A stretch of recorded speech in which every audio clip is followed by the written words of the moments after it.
নমস্কার বন্ধুরা, আবারও প্রকাশিত হলো দ্বিতীয় সাপ্লিমেন্টারি লিস্ট। ভোটার তালিকায় এখন ৩৭ লক্ষ আবেদন নিষ্পত্তি, কিন্তু ধোঁয়াশা কেন? আপনার নাম কি নেই, না আপনার নাম ডিলিট হয়ে গেছে? তো এই বিষয় নিয়ে আজকের ভিডিও, যে দ্বিতীয় সাপ্লিমেন্টারি লিস্টে আপনাদের নাম উঠলো কিনা অবশ্যই তা জানতে ভিডিওটিকে শেষ পর্যন্ত দেখার চেষ্টা করুন। আর আমাদের ইউটিউব চ্যানেল নতুন দর্শক হলে চ্যানেলটিকে সাবস্ক্রাইব করুন এবং ফেসবুক থেকে ভিডিও দেখলে পেজটিকে ফলো করে রাখুন। পশ্চিমবঙ্গ নির্বাচন 2026-এর আগে ভোটার তালিকা নিয়ে একটি বড় খবর প্রকাশিত হলো, যেখানে দ্বিতীয় সাপ্লিমেন্টারি লিস্ট, এই লিস্টে কতজনের নাম যোগ হলো আর কতজনের নাম বাদ গেল।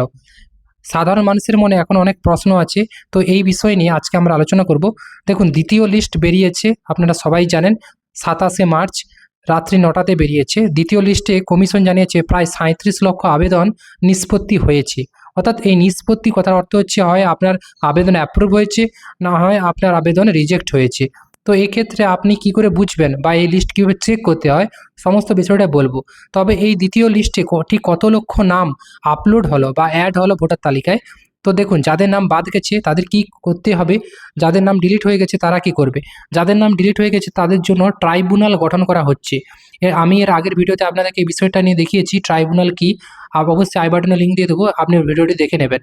অনলাইনে নাকি অফলাইনে কোথায় আবেদন করতে হবে?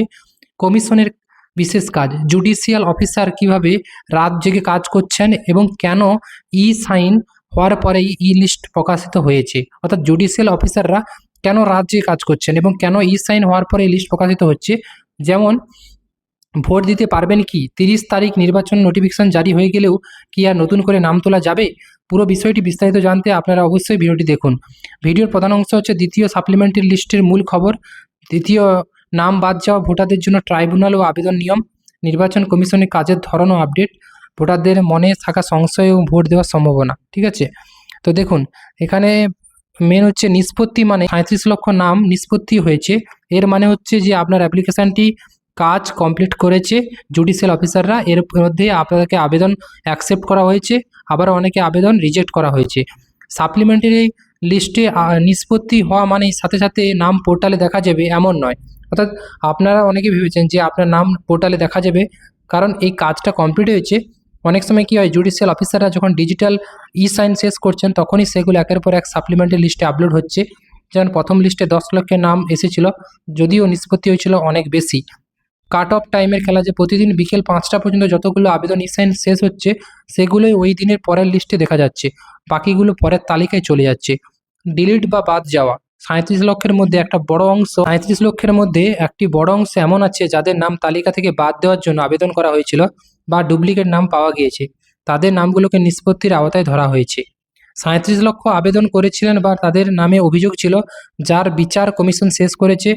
এমন ধীরে ধীরে বোঝা যাবে এর মধ্যে কতজনের নাম শেষ পর্যন্ত ভোটার তালিকায় থাকলো আর কতজনের নাম বাদ গেল। ঠিক আছে, তো আপনারা এটা বুঝবেন যে নিষ্পত্তি মানে সব কিছু কমপ্লিট হয়ে গেছে, এটা বরং আপলোড হয়েছে, আপনাকে অপেক্ষা করতে হবে এরপর ফাইনাল লিস্ট অবধি। ঠিক আছে, তো অবশ্যই আপনারা বুঝতে পেরেছেন।